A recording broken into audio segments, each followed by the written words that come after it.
நமஸ்காரம். கண்ணன் திருவடிகளே சரணம். ஆண்டாள் திருவடிகளே சரணம். திருப்பாவை 16வது பாசுரம்.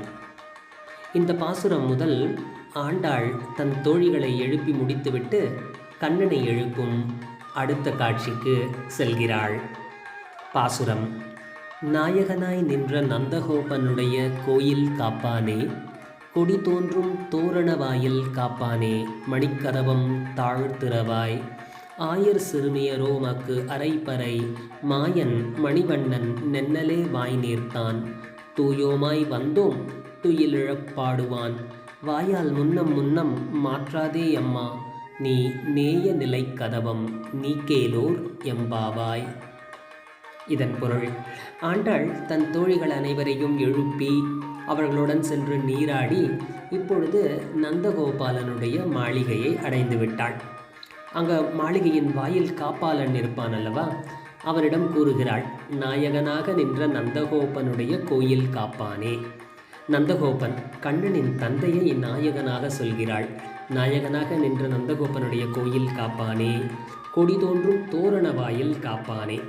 அந்த கொடி இருக்கும், தோரணங்கள் இருக்கும் அந்த வாயிலை காப்பவனே என்று அந்த காவலாளியிடம் முறையிடுகிறாள்.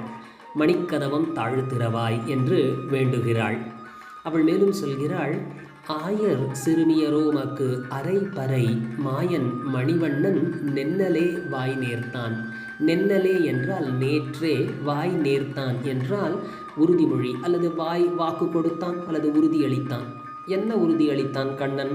அவன் சொன்னான், ஆயர் சிறுமியரான உங்களுக்கு அரைப்பறை, அதாவது சிறிய முரசு, பறை மேளம் என சொல்லப்படுகின்ற அந்த பறையை மாய கண்ணன் நேற்றே ஆயர் சிறுமியரான எங்களுக்கு தருவதாக வாக்களித்திருக்கிறான்.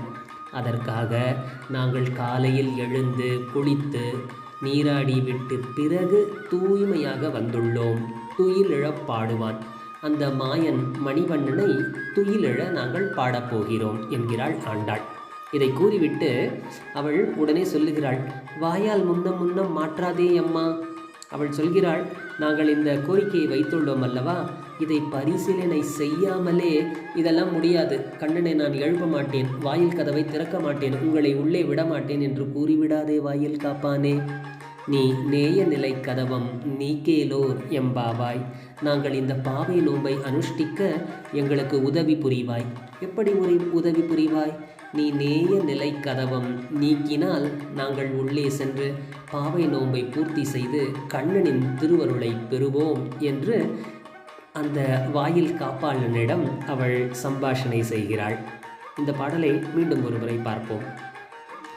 நாயகனாய் நின்ற நந்தகோபனுடைய கோயில் காப்பானே, கொடி தோன்றும் தோரண வாயில் காப்பானே, மணிக்கதவம் தாழ்த்திறவாய், ஆயர் சிறுமியரோ மக்கு அரைப்பறை, மாயன் மணிவண்ணன் நென்னலே வாய் நேர்த்தான், தூயோமாய் வந்தோம் துயிலிழ பாடுவான், வாயால் முன்னம் முன்னம் மாற்றாதே அம்மா, நீ நேய நிலை கதவம் நீக்கேலோர் எம்பாவாய்.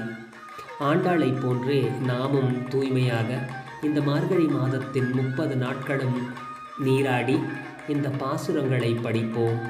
கண்ணனின் திருவடிகளை சரணடைவோம். கண்ணன் திருவடிகள் சரணடைந்த பிறகு நமக்கு எல்லையில்லாத ஆனந்தம் காத்திருக்கிறது. கண்ணன் திருவடிகளே சரணம். ஆண்டாள் திருவடிகளே சரணம். ஜெய் ஸ்ரீ கிருஷ்ணா.